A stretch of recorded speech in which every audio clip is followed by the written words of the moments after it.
जय Jagannath Dolly's life kitchen रे आपण मानक हार्दिक स्वागत।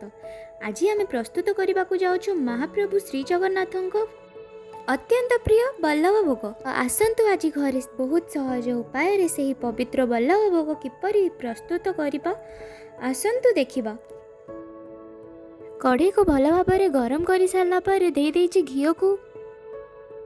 घी आमर हल्का मेल्ट हो आसला देदेबा गहम अटा जहाँ को गैस रो फ्लेम लो किंबा पूरा सिम करी मझी मझी रे किछि सेकेंड थरे लेखा गोले गोले तल ऊपर करी चापी चापी भल से भाजी नेबा।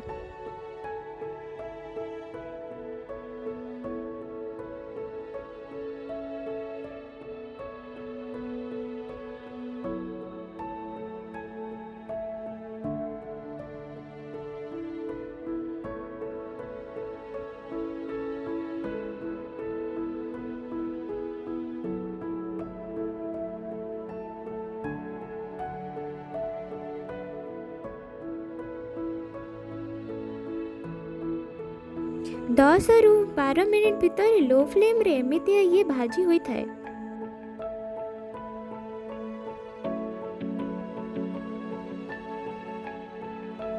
एबे यहाँ को बाहर करिबा गोटे प्लेट को।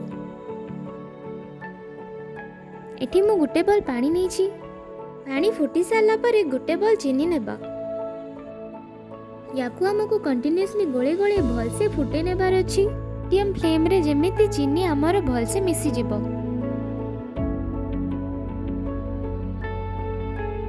एथिरे आमे देई देबा गोटा गरम मसला रो गुंड।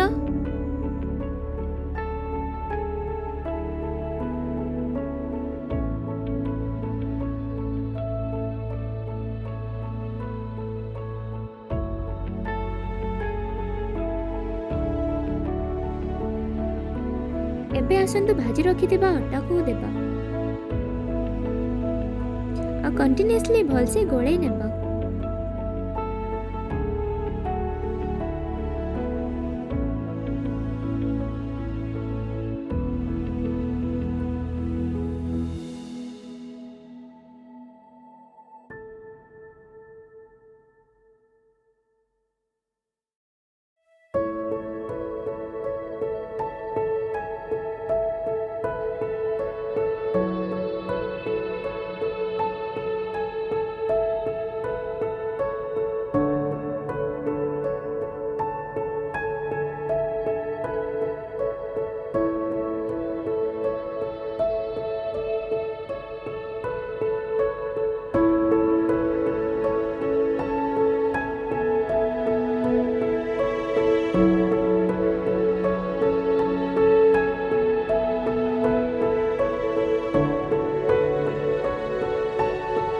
एबे याको गोटे प्लेट रे काढी नेबा।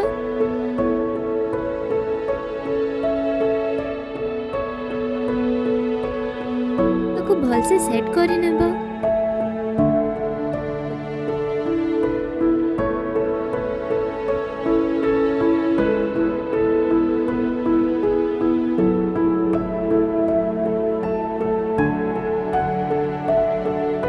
सेट होई सरछि आसंतु एबे याको काटिबा।